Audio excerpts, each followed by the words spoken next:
Hello guys, कैसे हो आप सब। आई होप सब बढ़िया होंगे। तो हमने स्टार्ट किया था एनसीईआरटी बिजनेस स्टडीज़ क्लास 11 का चैप्टर 28 विदेशी व्यापार प्रोत्साहन, उसकी संस्थाएं व समझौते। ठीक है, तो हमने उसका पहले पार्ट में पढ़ लिया था, उसका मीनिंग और ईपीजेड एसईजेड क्या होता है ये सब। तो आज हम उससे आगे पढ़ेंगे। तो जिसने अभी तक नहीं देखा है इससे पहले का वीडियो जाकर देख लो, क्योंकि जब तक आप इसका फर्स्ट पार्ट नहीं देखोगे आपको नहीं समझ आएगा ये चैप्टर क्या है।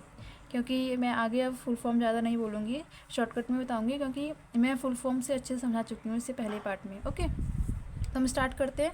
अंतर्राष्ट्रीय व्यापार संस्थाएं एवं समझौते। इससे पहले हम पढ़ चुके हैं विदेशी व्यापार प्रोत्साहन पूरा अच्छे से कि क्या क्या होता है, कौन कौन सी उसमें संगठन संस्थाएं होती हैं वो सब। अब हम आगे पढ़ेंगे अंतर्राष्ट्रीय व्यापार संस्थाएं एवं समझौते। तो पहला है विश्व व्यापार संगठन यानी वर्ल्ड ट्रेड ऑर्गेनाइजेशन। शायद आपने ये सुना भी होगा क्या होता है। विश्व व्यापार संगठन एक अंतर्राष्ट्रीय संगठन है जो विभिन्न देशों के बीच व्यापार को सरल और सुगम बनाने का कार्य करता है।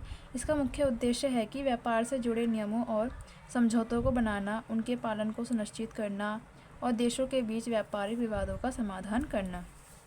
तो मतलब क्या होता है वर्ल्ड ट्रेड ऑर्गेनाइजेशन, कि जब कुछ कंपनियां जो हमारे देश की हैं वो दूसरे देश के साथ व्यापार करती हैं, तो उनके लिए जो ये वर्ल्ड ट्रेड ऑर्गेनाइजेशन है, जो ये संगठन है, क्या करता है, आसान बना देता है। दो देशों के बीच जब भी व्यापार किया जाता है उनकी जो जो प्रक्रिया है, जो प्रोसेसिंग है, वो ईजी कर देता है। और इसका मुख्य उद्देश्य क्या होता है, व्यापार से जुड़े जो नियम है, जो रेगुलेशन, जो शर्तें हैं, जो समझौते हैं, जो एग्रीमेंट्स वगैरह हैं, उन्हें बनाता है, उनको पालन करने के लिए सुनिश्चित करता है कि कैसे उनको फॉलो करना है, क्या करना है। और ताकि जो दो देश है जिनके साथ व्यापार हो रहा है, हमारा देश जो जिस देश के साथ व्यापार कर रहा है, अगर उनके बीच कोई भी झगड़ा हो जाता है, कोई भी विवाद हो जाता है, उसका समाधान ये करता है। ठीक है। WTO मतलब वर्ल्ड ट्रेड ऑर्गेनाइजेशन, अभी जो हमने पढ़ा विश्व व्यापार संगठन, इसके मुख्य उद्देश्य क्या क्या होते हैं वो बहुत आसान है, बस आप समझ लेना, फिर आप खुद बना के भी लिख सकते हो पेपर, आपको रटने की जरूरत भी नहीं पड़ेगी। WTO का मुख्य उद्देश्य सदस्य देशों के बीच व्यापार में आने वाली बाधाओं को कम करना और व्यापार को सरल, सुगम और निष्पक्ष बनाना है। सदस्य देशों मतलब हमारा देश जिस देश के साथ व्यापार कर रहा है, तो उन देशों के बीच व्यापार में आने में जितनी भी मुश्किलें आती हैं, बाधाएं आती हैं, उनको कम करना इसका मुख्य उद्देश्य होता है। व्यापार को ईजी बनाता है, ठीक है, निष्पक्ष बनाता है, यानी कोई भेदभाव नहीं करता। WTO सदस्य देशों के बीच होने वाले व्यापारिक विवादों का निपटारा करता है, मतलब वही है कि झगड़ों का निपटारा करता है, ताकि देशों के बीच व्यापारिक संबंध सौहार्दपूर्ण बने रहे। सौहार्दपूर्ण मतलब सहयोग, भाईचारे जैसे बने रहे। ठीक है। WTO व्यापार से संबंधित अंतर्राष्ट्रीय नियमों को बनाता है और लागू करता है, ताकि सभी सदस्य देश इन्हें माने और पालन करें। इसका एक ही मतलब है कि WTO यानी विश्व व्यापार संगठन, वर्ल्ड ट्रेड ऑर्गेनाइजेशन का मतलब यही होता है कि ये जब दो देश एक दूसरे के साथ व्यापार करते हैं, यानी अगर भारत किसी दूसरे देश के साथ व्यापार कर रहा है, तो उन दोनों के बीच कोई झगड़ा ना हो, कोई विवाद ना हो, उन सबको सुलझाने का ये काम करता है।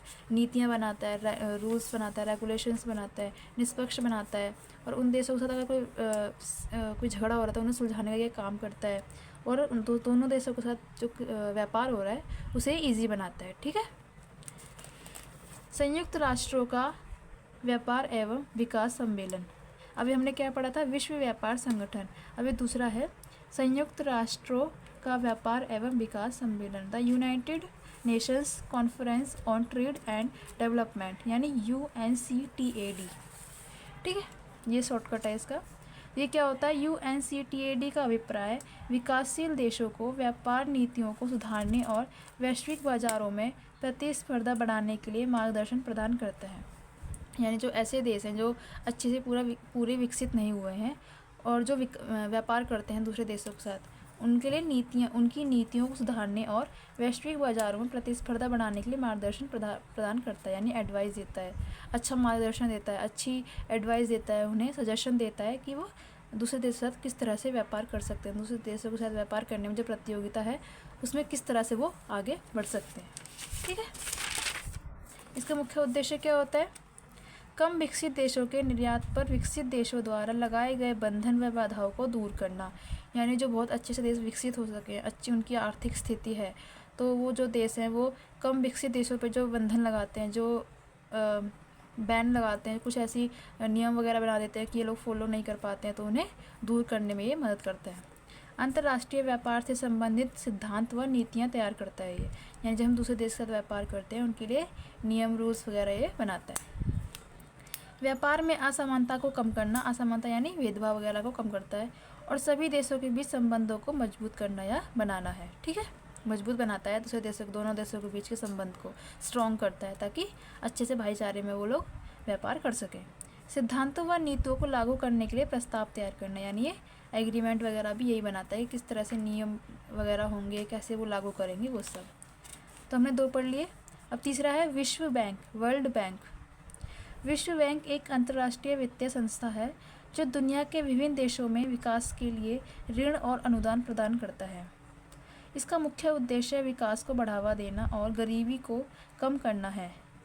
ठीक है, इसका मतलब क्या हुआ, विश्व वर्ल्ड बैंक, नाम से पता चल रहा है विश्व बैंक यानी पूरे देश के लिए, वो किसी एक देश या किसी एक राज्य या किसी एक शहर के लिए नहीं है, पूरे देश में कोई भी वहाँ जा सकता है और अपना अकाउंट कर सकता है। लेकिन इसमें ज़्यादातर क्या होता है, जो लोग व्यापार करते हैं, अंतर्राष्ट्रीय व्यापार करते हैं, दूसरे देशों के साथ व्यापार करते हैं, उन लोगों का इसके अंदर ज़्यादा खाता होता है, अकाउंट होता है, तो ये उनकी मदद करता है, उन्हें लोन वगैरह देने में कम इंटरेस्ट पर लोन देता है ये। और जो गरीबी देश है, बहुत आर्थिक स्थिति बेकार है, उन लोगों की स्थिति अच्छी करने में भी मदद करता है। ठीक है, विशेष रूप से विश्व बैंक विकासशील और अल्प विकसित देशों को आर्थिक सुधार, शिक्षा, स्वास्थ्य, पर्यावरण और बुनियादी ढांचे के क्षेत्रों में योजनाएं प्रदान करता है। कि मतलब यही है, जो देश अच्छे से विकसित नहीं है, जिनकी आर्थिक स्थिति अच्छी नहीं है, उन्हें ये मदद करता है, जैसे शिक्षा वगैरह बढ़ाने में मदद करता है, बच्चों को पढ़ाने के लिए, स्वास्थ्य, पर्यावरण और बुनियादी ढांचे वगैरह, जैसे महंगाई वगैरह बढ़ी हुई है, उनको कम करने में भी मदद करता है। ठीक है, विश्व बैंक के उद्देश्य गरीबी को कम करना और आर्थिक सुधार के माध्यम से देशों में समृद्धि और विकास को बढ़ावा देना। ठीक है, गरीबी वगैरह कम करना और आर्थिक सुधार के माध्यम से देशों में समृद्धि और विकास को बढ़ाना ताकि वो देश आगे बढ़ सके। सड़क, बिजली, जल आपूर्ति और स्वास्थ्य जैसे बुनियादी ढांचे के विकास में सहायता करना है। ठीक है, शिक्षा और स्वास्थ्य के क्षेत्रों में सुधार करके देशों के लोगों के जीवन स्तर को ऊपर उठाना ताकि अच्छी शिक्षा मिल सके, स्वास्थ्य अच्छा रह सके। इसके लिए NGO वगैरह, गवर्नमेंट स्कूल्स, गवर्नमेंट हॉस्पिटल्स वगैरह बनाता है और मतलब बनाने में उनकी मदद करता है, सस्ती दरों पर लोन देकर, ऋण वगैरह देकर, और फ्री NGOs वगैरह खुलवा के ये मदद करता है बैंक। ठीक है, विकास के साथ साथ पर्यावरण की सुरक्षा और संरक्षण पर भी ध्यान देता है ताकि सतत विकास हो सके। यानी देश कब आगे बढ़ेगा, जब अच्छी पर्यावरण रहेगी, लोगों अच्छी सांस लेने के लिए ऑक्सीजन अच्छी रहेंगी, पेड़ पौधे अच्छे रहेंगे, तभी तो देश अच्छे से तरक्की करेगा ना। तो वो पर्यावरण को भी सुरक्षित रखने में मदद करता है। ठीक है, अब है 4th और लास्ट, अंतर्राष्ट्रीय मुद्रा कोष। मुद्रा क्या होता है, currency, monetary, international monetary fund. अंतर्राष्ट्रीय मुद्रा कोष IMF एक वैश्विक वित्तीय संगठन है। ठीक है, वैश्विक वित्तीय यानी विश्व की वित्तीय यानी लोन वगैरह प्रोवाइड कराने वाली एक संगठन, ऑर्गेनाइजेशन है, जिसका मुख्य उद्देश्य अंतर्राष्ट्रीय आर्थिक स्थिरता को बनाए रखना और सदस्य देशों की आर्थिक स्थिति को सुदृढ़ करना है।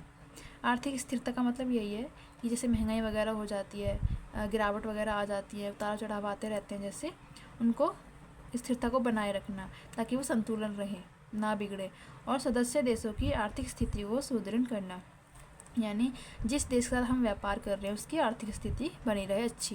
ठीक है, उसे कहते हैं अंतर्राष्ट्रीय मुद्रा कोष। और इसकी स्थापना कब हुई थी, 27 दिसंबर 1945 को हुई थी। कभी कभी 44 भी आ जाता है, तो ध्यान रखना, अगर 45 ना दिया हो ऑप्शन में, 44 दिया हो तो 44 कर देना। ठीक है, अब है इसका उद्देश्य। IMF के उद्देश्य वैश्विक आर्थिक स्थिरता बनाए रखने में मदद करना ताकि देशों के बीच आर्थिक असंतुलन और वित्तीय संकट से बचा जा सके, यानी झगड़े वगैरह से बचा जा सके, उनकी मदद करता है। फंड का उद्देश्य संकट काल में सदस्य देशों को अल्पकालीन मौद्रिक सहायता देना है।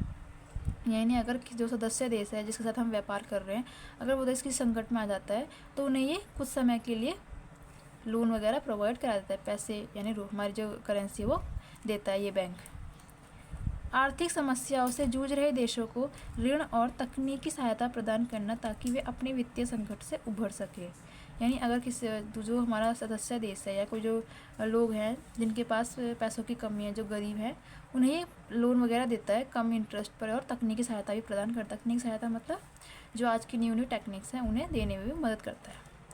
सदस्य देशों के बीच व्यापार को बढ़ावा देता है और व्यापार में आने वाली बाधाओं को दूर करना ताकि वैश्विक आर्थिक विकास हो सके। ठीक है। गरीबी देशों में गरीबी को कम करने में मदद करता है, करने के लिए सहायता प्रदान करना और उनकी अर्थव्यवस्था को सशक्त बनाने में भी ये मदद करता है।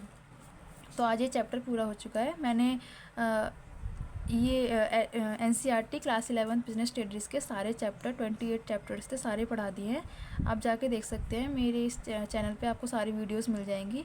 और कुछ चैप्टर्स लंबे थे तो मैंने पार्ट्स में डिवाइड कर रखे, तो आप जाके देख सकते हैं। अच्छे से मैंने एक्सप्लेन किया हुआ है, मैंने काफ़ी अच्छे से बताया। तो आप खुद बना के भी लिख सकते हैं मेरी वीडियोज़ देखने के बाद, आपको रटने की भी ज़रूरत नहीं पड़ेगी। तो आई होप आपको ये चैप्टर अच्छे से क्लियर हो गया होगा। ये इस 28 चैप्टर का सेकंड पार्ट है, इसका फर्स्ट पार्ट मैं पहले ही डाल चुकी हूँ, आप जाके देख सकते हैं। तो अगर आपको मेरा वीडियो अच्छा लगा हो तो मेरे चैनल वीडियो को लाइक करें, और मेरे आगे की वीडियोस के लिए मैं इससे आगे भी और कई चैप्टर्स कई सब्जेक्ट्स पढ़ाऊँगी, तो उसके लिए आप मेरे चैनल को सब्सक्राइब करें और अपने दोस्तों के साथ भी शेयर करें ताकि उनकी भी हेल्प हो सके। Thank you.